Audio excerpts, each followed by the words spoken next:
O gago se acha o único que tem dificuldade para falar, mas na verdade, todo mundo tem dificuldade para falar. Todo mundo, quando fala, hesita, pausa, prolonga, todo mundo gagueja. Por que é que uma pessoa, e toda pessoa, que tem gagueira, se ela estiver falando numa condição que ela não se sente julgada, que ela está absolutamente à vontade com tudo e com todos, ela é fluente? Porque todos esses 46 anos de trabalho, eu venho estudando e me aprofundando na perspectiva psicossocial da gagueira, né? Na compreensão da formação do homem, do ser humano, face à influência sociocultural, as crenças, os preconceitos. E nisso a gente pode ver muito mais sobre a gagueira do que se a gente olha para ela apenas do ponto de vista do funcionamento do corpo. É muito importante ajudar a pessoa gaga a entender o seu interlocutor, porque ele não sabe o que está acontecendo, o interlocutor. Ele é preso numa estranheza, em algo que diz, meu Deus, o que é isso? Porque estou pensando agora psicanaliticamente, quando eu digo calma, muitas vezes eu projeto, eu fico nervosa, e aí como eu fico nervosa diante de um evento que é o estranho, então eu não, vamos dizer, eu estou diante de um gago, e eu digo calma, é porque eu estou nervosa, e não o gago. Sempre o adulto entende assim que está pensando, está pensando. Mas quando uma criança de 2 anos e meio diz, mamãe, o peixinho caiu, e a mãe diante desse para ela tem uma impressão de coisa quebrada, coisa errada, coisa que não deveria estar acontecendo. Mas por que ela tem essa impressão? Porque não há um conhecimento sobre o desenvolvimento da fala infantil e suas características. E o adulto está sempre olhando o projeto dele, a projeção que ele tem do seu filho, da sua filha. Então, aquele momento dispara nele essa visão, o gago, coisa horrível, coisa feia. Será que é? Então, eu digo que, antes de tudo, há um preconceito, bem assim, pré-conceito, uma desinformação sobre a disfluência infantil. A criança, no processo de aquisição, ela não tem ainda essa mecânica como eu tenho agora. Falta palavras, falta a própria sintaxe, a organização, então ela tem necessariamente paradas. Agora, se o adulto não tem uma visão de que essas paradas são o processo de aprendizagem, e ele reage mal a isto, seja com calma, respira, fala devagar, seja abrindo o olho, seja não respondendo para a criança, muitas formas. A criança se vê capturada num momento que é terrível, mas ninguém vê isso, isso é dentro dela. Porque ela foi naquela energia gostosa de querer dizer algo, mas faltou, ela teve uma parada, ela ficou num ou num ficou. E o adulto tem aquela reação que não responde ao que a criança disse, nega o esforço dela de dizer algo, aquilo está negado. Então a criança entra nisso, que ela não consegue processar, que o que ela faz está errado, que ela tem que fazer de outro jeito, e que ela nem desconfia que outro jeito seria esse, porque ela não sabe nem o jeito que ela está fazendo. Queria saber sua opinião a respeito de pontuar para a criança, olha, você teve aqui alguma coisa na fala, ó. Essa orientação de não falar, ela é muito perigosa porque as pessoas procuraram o profissional porque se incomodaram com a gagueira. Aí o profissional diz a eles, disso nem se fala. Definitivamente não dá para não ver que isso só vai poder fazer a panela de pressão, né? Criar uma pressão tenebrosa. Então, não há por que não falar. Agora, falar, você viu que você está gaguejando, também não acho que é uma coisa boa.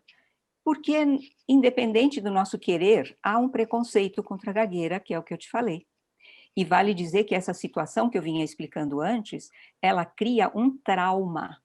É uma situação de trauma que não encontro ainda abordado na literatura, nas pessoas que falam de trauma, que é sempre porque foi estuprada, assaltada, Mas existe também um trauma de que você vai lá com toda a tua energia falar uma coisa e a resposta é essa coisa de que não, assim não é, faz de outro jeito. E você não sabe o que fazer com isso. Então, isso não é É um outro jeito, processado. você não oferece um outro modelo de É, funcionamento. Esse não é. E você não oferece também um outro modelo. o Então a outro. pessoa fica mais à deriva, né? Porque o adulto não sabe outro modelo também. Ele só sabe que não quer aquilo. Então, a criança não consegue processar o evento. E isso é a base dos traumas. Quando te acontece uma coisa grandiosa que você não consegue processar. A criança não consegue processar essa rejeição, essa negação do padrão de fala dela. Então, inaugura no cérebro dela uma vontade de adivinhar qual é o lugar onde ela vai gaguejar, onde ela vai desfluir, enfim, né? E aí que entra o desequilíbrio, porque o equilíbrio é você seguir na forma, e se tá assim para aquele menininho ou menininha, para ele tá tudo bem, mas na hora que ele foi solicitado a fazer diferente, porque assim tá errado, ele não conseguiu processar, e o que ele vai fazer? Então ele começa a se preocupar com a próxima palavra. Então, essa é a que você me perguntou antes, a origem da gagueira. É a constituição de um desequilíbrio entre a forma e o sentido do dizer. Então, o que eu faço sempre é assim, interessante esse jeito que você está falando, porque eu nunca experimentei ralar fazendo assim umas puxadas de ar para dentro. Bacana. Posso continuar fazendo? Pode. E isso é muito incrível para a criança. Você disse que é bacana, você pediu licença, e daí a gente fala desse jeito. Então, quando a pessoa começa a fazer propositadamente um truque que ela não, que ela fazia, porque a criança pequena, 4 anos, por exemplo, já pode estar com esse truque para falar bem, que é o desequilíbrio, né? E a gente começa a brincar com isso, tem uma consequência incrível, que depois de um tempo a criança larga, simplesmente. A gagueira é um excesso, justamente porque você não devia estar consciente da forma, mas você fica consciente da forma. A tal ponto, introduzir uma inspiração antes de dizer uma certa palavra. Cara, se você introduziu a inspiração, é porque você marcou aquela palavra. Você adivinhou que ela teria gagueira. Isso não é uma falta, isso é um excesso. Porque justamente a pessoa gaga, ela fica se esforçando na forma da próxima palavra para tentar saber onde ela vai gaguejar e, por isso, tentar não gaguejar, não é? Por isso que o gago, tudo que ele faz é... A gagueira é tudo que ele faz para tentar não gaguejar, porque ele tem esse desequilíbrio e ele está tentando não gaguejar. Então, no PET scan, aparece muita atividade cerebral direita. Essa é a característica do funcionamento linguístico discursivo de quem é gago.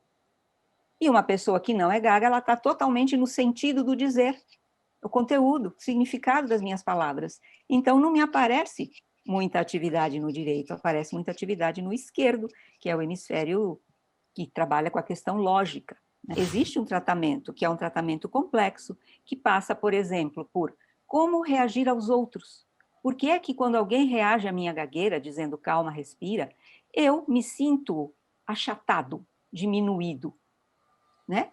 Será que eu preciso? Será que não tem respostas? E esse é um dos veios muito interessantes do tratamento.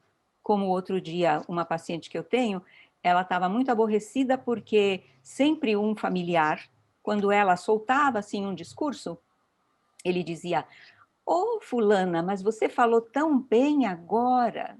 E ela sempre se sentia agredida por isso, uma violência.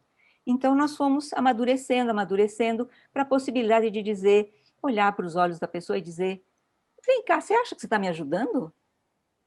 E aí, o que acontece? Essa pessoa que tão tranquilamente acha que fez tão bonitinho, você falou tão bonitinho agora, você diz: você acha que está me ajudando?